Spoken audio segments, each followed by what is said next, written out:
Hi guys, welcome back to my channel. My name is Abby, and today what we're going to discuss is how do you get a mortgage when you are self-employed.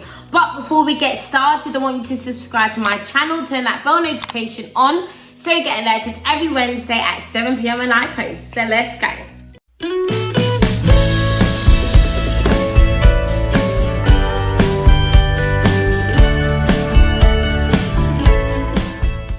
Okay guys, so today this will be by the way, do you guys like my nails? These are my birthday nails. Ooh. But yeah guys, sorry, apart from that. Alright guys, so basically today what we're going to discuss is how do you get a mortgage when you are self-employed. As we know, they make it very hard. Lenders make it very hard for self-employed people to get a mortgage because they may feel that we're unreliable. These times we're really not. But obviously, they may want us to be stuck in a system. But guys, when there is a will, there is a way. And today, I'm going to give you all the juice that you need that will really benefit you and tell you what I even personally did. So it could definitely help you. So the first one, background on what you actually need. So usually, when you are self-employed, lenders require a minimum of you earning 25k a year and 2 years worth of tax return, which is very headachy because it's just long. Because while we're waiting 2 years to then go get a property, when sometimes they could even decline that, it's just really annoying. So instead of doing all of that, there are other ways around it, and I'm going to tell you what they are. And I'm going to tell you my personal one first, so then it could really help you, like literally, and I'll give you other options as well.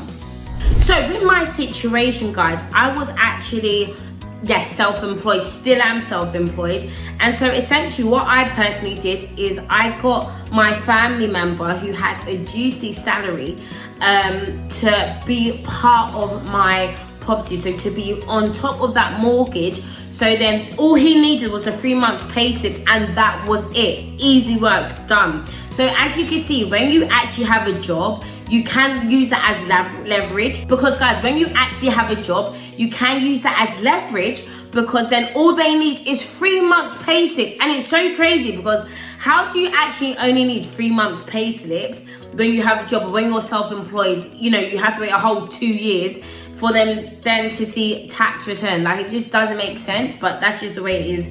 So we have to come around it. So what I did was I put his name on it, and so they didn't really care about what I have, really and truly. They actually just cared about what he had.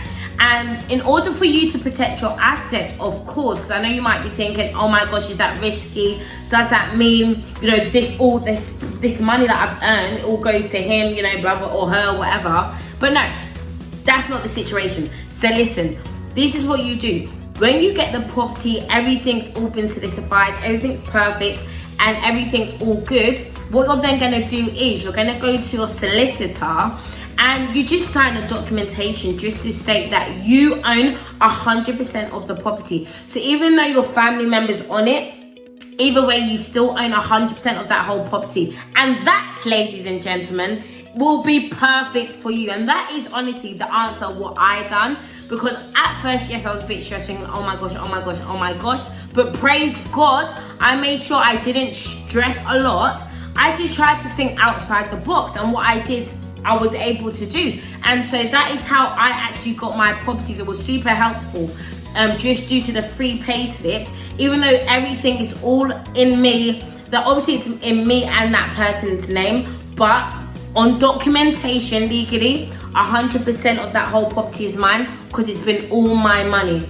The person didn't have to put their money in it. But when you have a family member like that, feel blessed 100% that you're able to do that. And that is how you could literally get in that property ladder.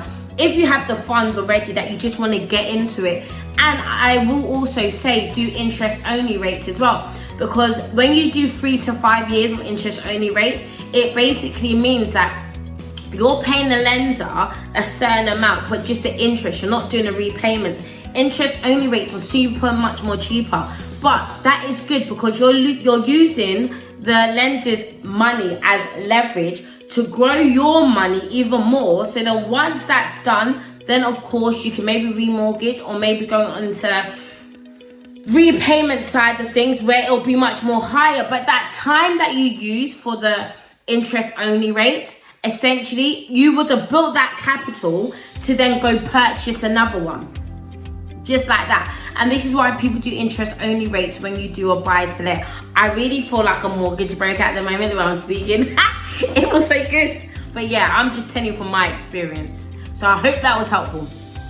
And also guys, another thing that you can do, in case there are lenders that are just headaches and they're not doing what you want them to do, you can also do bridging loan. And bridging loan is essentially a lender who's giving you that money for a certain amount of time. So for example, 12 months, but within those 12 months, there's no exit fees.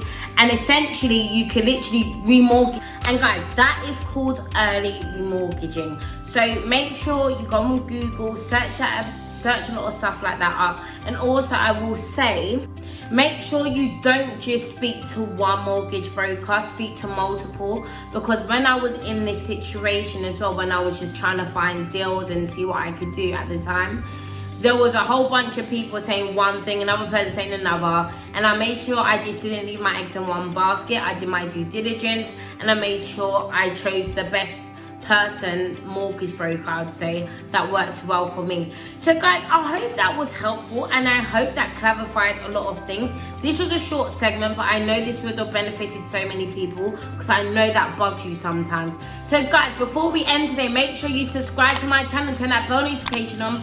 And also guys, add me on Instagram, it's @Oniru. And thank you so much guys for watching, and I'll see you next time. Bye.